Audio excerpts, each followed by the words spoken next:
objects he had seen in some picture, but what the picture was, Mr. Wace was unable to ascertain. These cliffs passed north and south. He could tell the points of the compass by the stars that were visible of a night, receding in an almost illimitable perspective and fading into the mists of the distance before they met. He was nearer the eastern set of cliffs. On the occasion of his first vision the sun was rising over them, and black against the sunlight and pale against their shadow appeared a multitude of soaring forms that Mr. Cave regarded as birds. A vast range of buildings spread below him.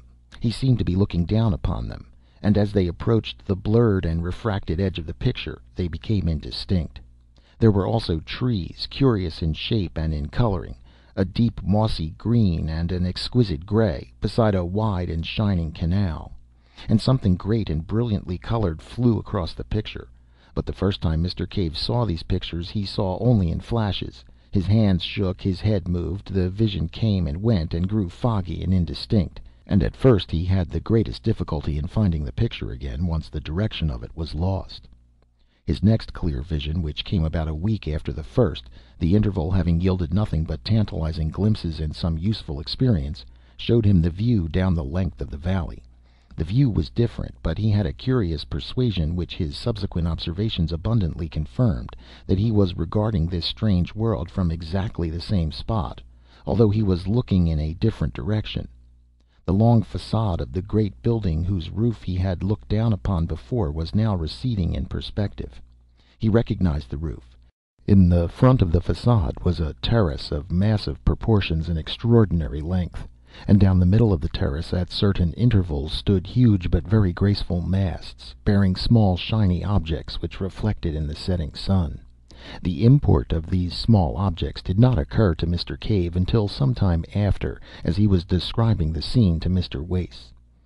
The terrace overhung a thicket of the most luxuriant and graceful vegetation, and beyond this was a wide grassy lawn on which certain broad creatures in form like beetles, but enormously larger, reposed. Beyond this again was a richly decorated causeway of pinkish stone, and beyond that, and lined with dense red weeds, and passing up the valley exactly parallel with the distant cliffs, was a broad and mirror-like expanse of water.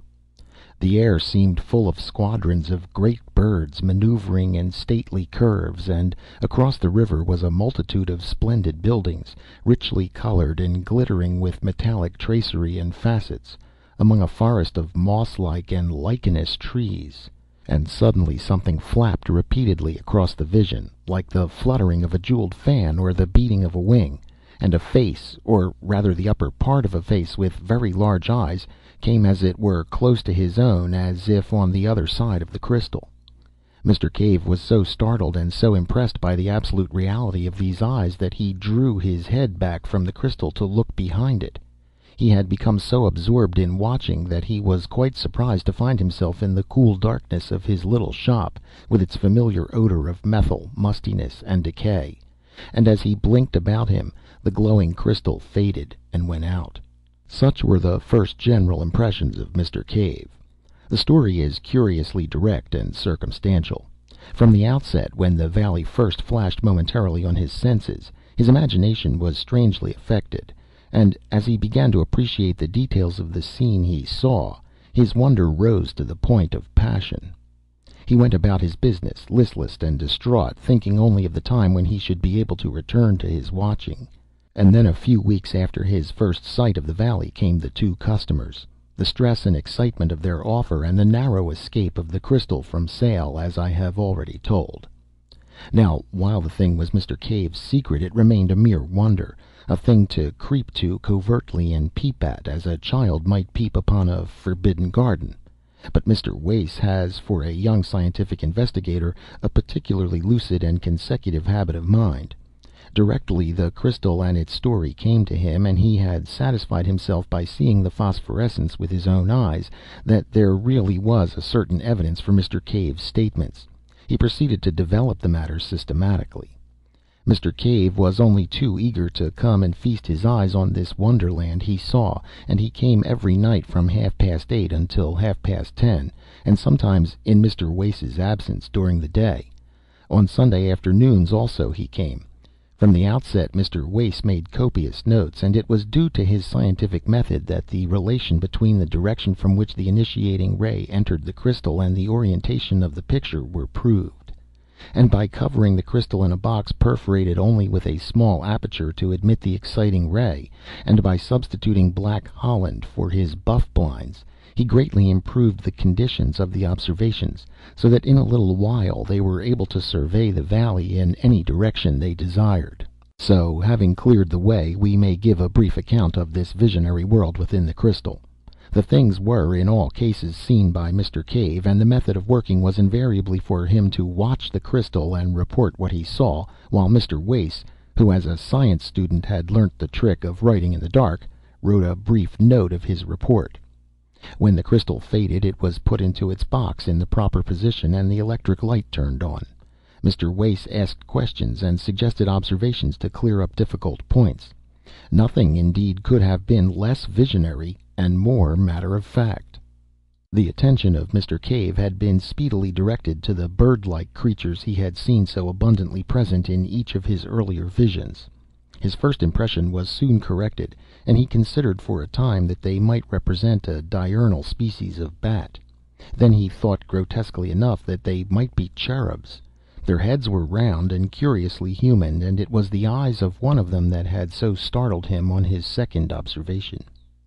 They had broad silvery wings, not feathered, but glistening almost as brilliantly as new-killed fish, and with the same subtle play of color. And these wings were not built on the plan of bird wing or bat, Mr. Wace learned, but supported by curved ribs radiating from the body.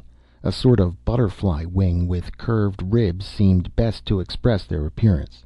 The body was small, but fitted with two bunches of prehensile organs like long tentacles immediately under the mouth. Incredible as it appeared to Mr. Wace, the persuasion at last became irresistible that it was these creatures which owned the great quasi-human buildings and the magnificent garden that made the broad valley so splendid. And Mr. Cave perceived that the buildings with other peculiarities had no doors, but that the great circular windows which opened freely gave the creatures egress and entrance. They would alight upon their tentacles, fold their wings to a smallness almost rod-like, and hop into the interior. But among them was a multitude of smaller winged creatures, like great dragonflies and moths and flying beetles, and across the greensward brilliantly colored gigantic ground beetles crawled lazily to and fro. Moreover, on the causeways and terraces, large-headed creatures similar to the greater winged flies, but wingless, were visible, hopping busily upon their hand-like tangle of tentacles. Allusion has already been made to the glittering objects upon masts that stood upon the terrace of the nearer building. It dawned upon Mr. Cave, after regarding one of these masts very fixedly on one particularly vivid day, that the glittering object there was a crystal exactly like that into which he peered, and a still more careful scrutiny convinced him that each one in a vista of nearly 20 carried a similar object.